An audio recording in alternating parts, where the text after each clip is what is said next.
Hi friends, I am Abhishek. Welcome to my YouTube channel the ocean of Shiksha. तो आज हमारा जो क्लास 9th का जो लास्ट चैप्टर है, चैप्टर 4, उसको डिस्कस करें। आज हमारा लेक्चर 2 रहने वाला है। ऑलरेडी लेक्चर 1 में हमने क्या क्या डिस्कस किया था। एक तो ओवरव्यू डिस्कस किया था फूड सिक्योरिटी इन इंडिया के रिगार्डिंग में। फिर हमने डिस्कस किया था व्हाट इज फूड सिक्योरिटी। फिर हमने डिस्कस किया था वाई फूड सिक्योरिटी, कि हमें फूड सिक्योरिटी की जरूरत क्यों पड़ती है, उसको डिस्कस किया था। फिर हमने डिस्कस किया था हु आर फूड इनसिक्योर, यानी कि कौन कौन से लोग फूड इनसिक्योर में आते हैं। इसमें हमने रूरल एरिया के बारे में भी डिस्कस किया था और अर्बन एरिया के बारे में भी हमने इसमें डिस्कस किया था। फिर हमने डिस्कस किया था, इसमें ये सारे पॉइंट्स मैंने डिस्कस कर लिया था। फिर हमने फूड सिक्योरिटी इन इंडिया पे डिस्कस किया था। आज हम क्या डिस्कस करेंगे, बफर स्टॉक क्या है। देखिए, अगर हम बफर स्टॉक की बात करते हैं तो बफर स्टॉक आपको क्या देखने को मिलेगा कि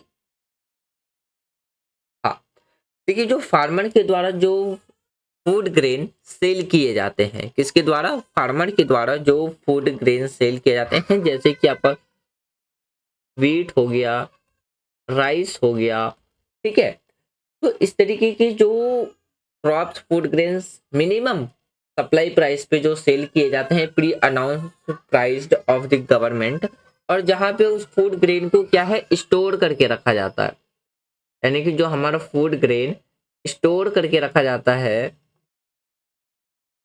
किसके द्वारा, जो वेयर हाउस है फूड कॉरपोरेशन ऑफ इंडिया का, तो उसे हम कहते हैं बफर स्टॉक।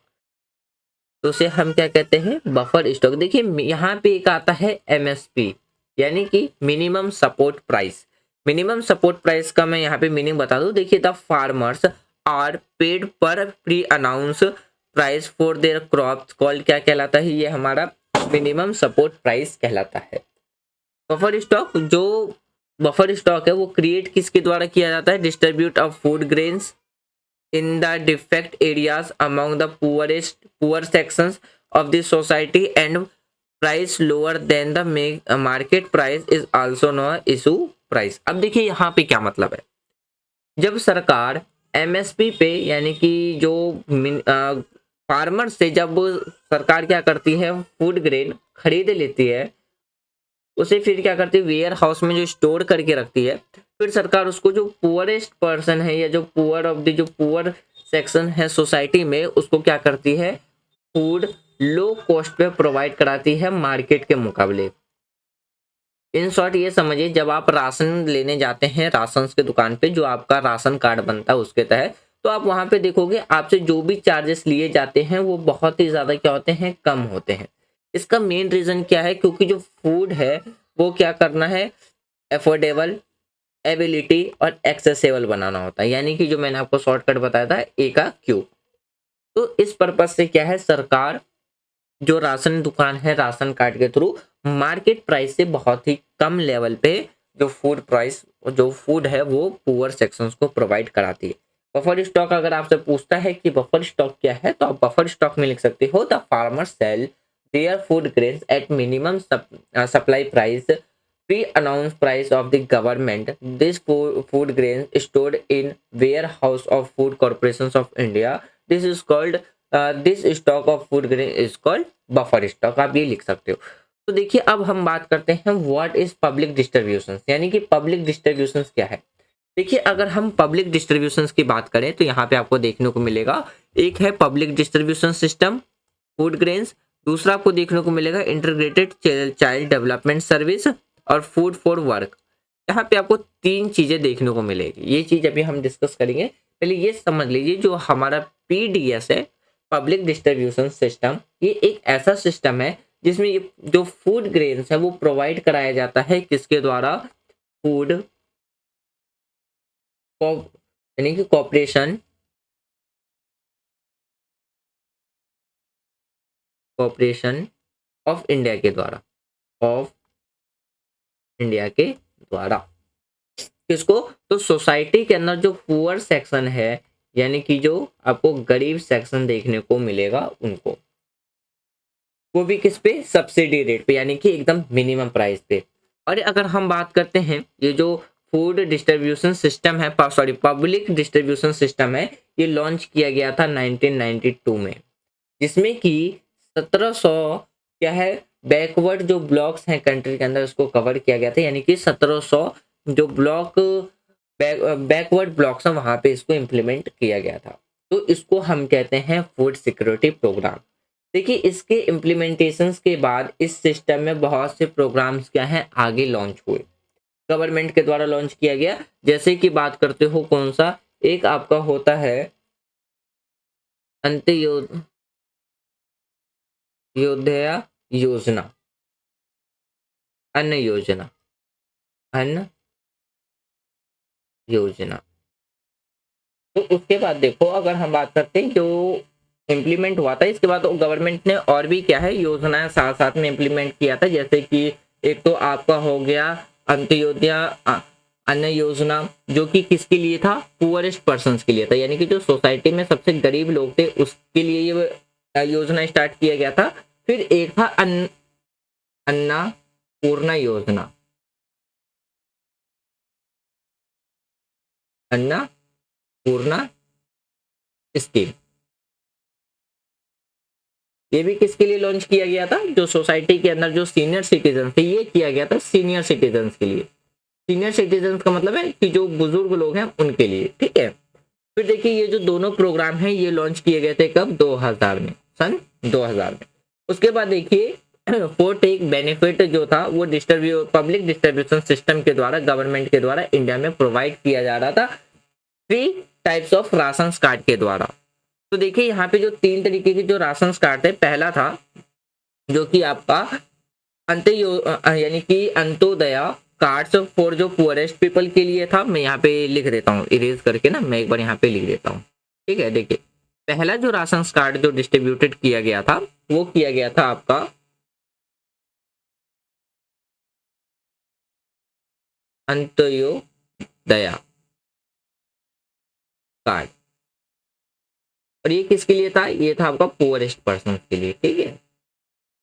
दूसरा था बीपीएल कार्ड, बीपीएल कार्ड ये उन लोगों के लिए था जो कि पॉवर्टी लाइन से नीचे रहते हैं, लिविंग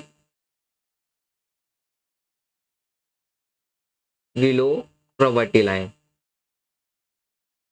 पॉवर्टी लाइन, ठीक है। और तीसरा था एपीएल, एपीएल कार्ड, इसमें कौन से थे, जो भी अदर्स लोग थे, ठीक है, अदर पीपल। ये 3 राशन कार्ड के द्वारा क्या है इस स्कीम के थ्रू गवर्नमेंट क्या कर रही थी, लोगों को फूड डिस्ट्रीब्यूट कर रही थी। अबाउट बात करते थे इसमें 5.5 लाख जो राशन शॉप थे वो क्या है फेयर प्राइस में शॉप क्या कर रहे थे, पूरे कंट्री के अंदर अंदर इसको क्या है इम्प्लीमेंट किया गया था।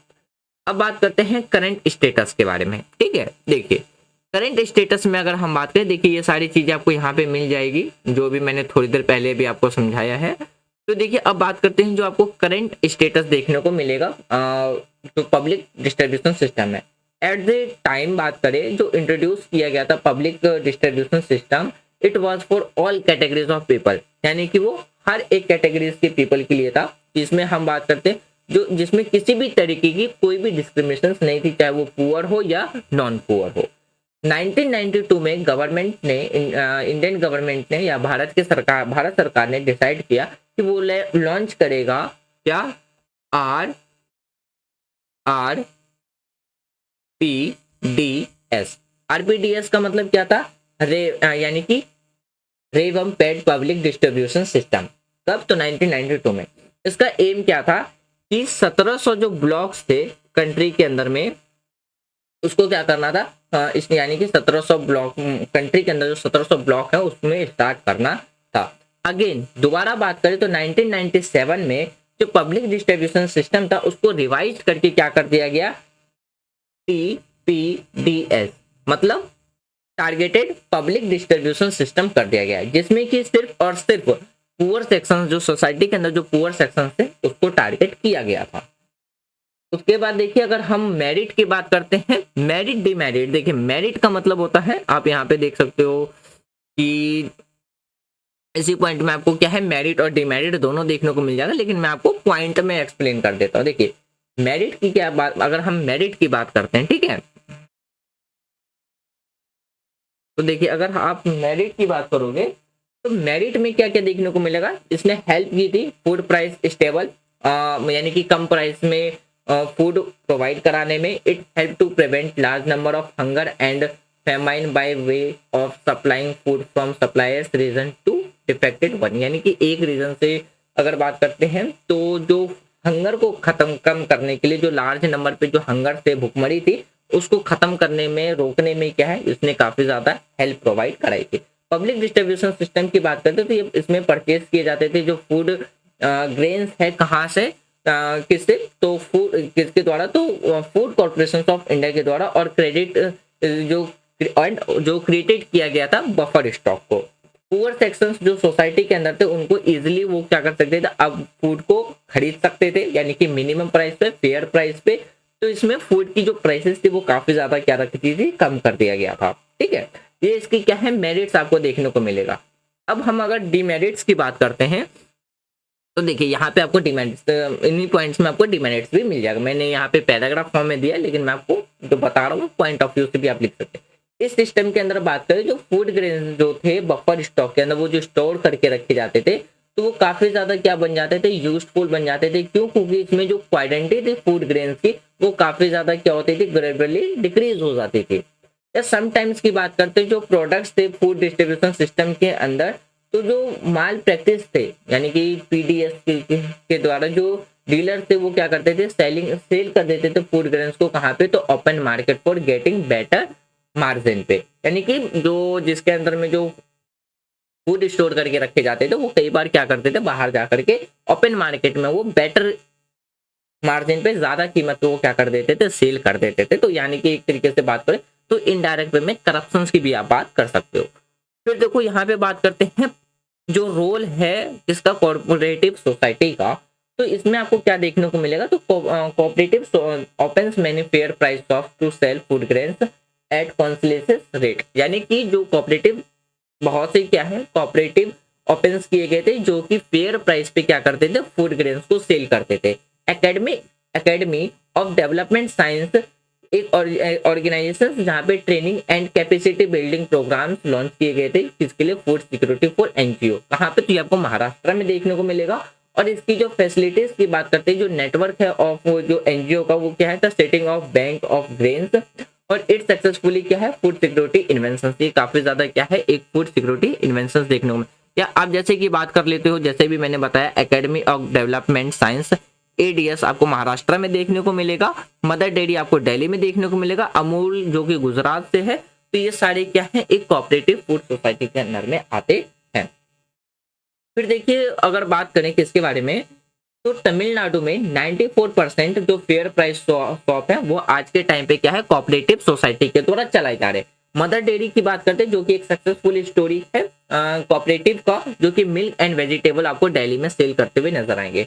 अमूल की बात करते हैं, वो भी एक सक्सेसफुल स्टोरी कोऑपरेटिव का है, मिल्क एंड मिल्क प्रोडक्ट्स, जो कि गुजरात में आपको देखने को मिलेगा। अब देखिए अगर बात करते हैं नेशनल फूड सिक्योरिटी, यानी कि जो नेशनल फूड है, ठीक है, यहाँ पे मैं आपको कुछ एक्स्ट्रा पॉइंट बता देता हूँ। सबसे पहले हम बात करते हैं यहाँ पे national food for work programme.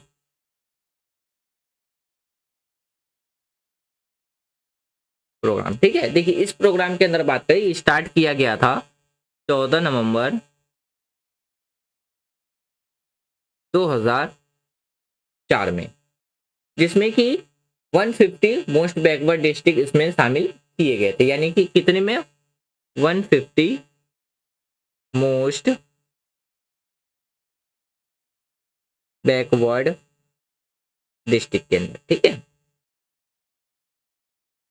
उसके बाद बात करते हैं कि इस प्रोग्राम में क्या है, जो रूरल एरिया है, जो उनकी जो बेसिक नीडी वेजेस थी, एम्प्लॉयमेंट और उनकी जो डिजायर थी मैनुअल अनस्किल्ड वर्कर की, तो इस प्रोग्राम में भी क्या है वो आपको देखने को मिलेगा।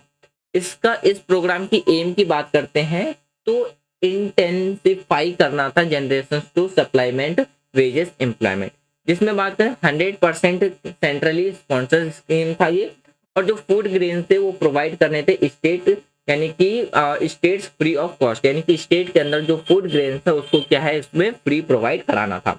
एट द डिस्ट्रिक्ट लेवल की बात करें तो नोडल जो ऑफिसर थे जिन्हें कलेक्टर या हम बात करते हैं is the collector in this programme, यानी कि इस प्रोग्राम के अंदर आपको कौन डिस्ट्रिक्ट लेवल पे ऑफिसर देखने को मिलेंगे, जो नोडल ऑफिसर्स होते थे यानी कि जिन्हें हम डिस्ट्रिक्ट कलेक्टर कहते हैं, वो आपको देखने को मिलेगा। अब मैं यहाँ पे आपको बता देता हूँ जो हमारा अंत्योदय अन्न योजना है जिसे हम AAI भी कहते हैं, AAY, ठीक है। देखिए ये स्कीम दिसंबर 2002 में स्टार्ट किया गया था। कब? तो दिसंबर। फिर देखिए इसमें 1 करोड़ जो पुअरेस्ट अमाउंट जो BPL below poverty line family के अंदर आते थे उसको पब्लिक डिस्ट्रीब्यूशन सिस्टम इस प्रोग्राम के अंदर में उनको रखा गया था।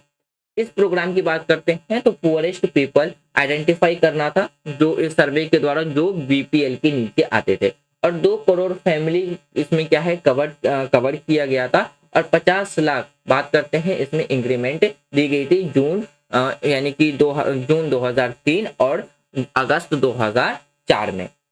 अब देखिए अगर हम सब्सिडी की बात करते हैं तो ये एक फाइनेंशियल एड होता है जो कि गवर्नमेंट के द्वारा प्रोड्यूसर को एक फिक्स प्राइस पर कम्युनिटी पे दिया जाता है। और अगर हम इसके लीड्स की बात करते हैं तो fall in price of subsidies product with the maintain product, यानी जो प्रोड्यूसर प्रॉफिट होता है, ठीक है। तो ये आपको सब्सिडी देखने को मिले। तो यहाँ पे जो हमारा चैप्टर 4 था क्लास 9 का NCERT वो आपकी कंप्लीट हो चुकी है। अब हम M लक्ष्मीकांत की जो पॉलिटिकल साइंस की बुक है उसका हम चैप्टर 34 डिस्कस करेंगे जो कि होगा हाई कोर्ट। उसके बाद हम जब हमारा चैप्टर 34 कंप्लीट हो जाएगा तब हम क्लास 10th का फर्स्ट चैप्टर स्टार्ट करेंगे जो कि होगा हमारा इकोनॉमिक्स का।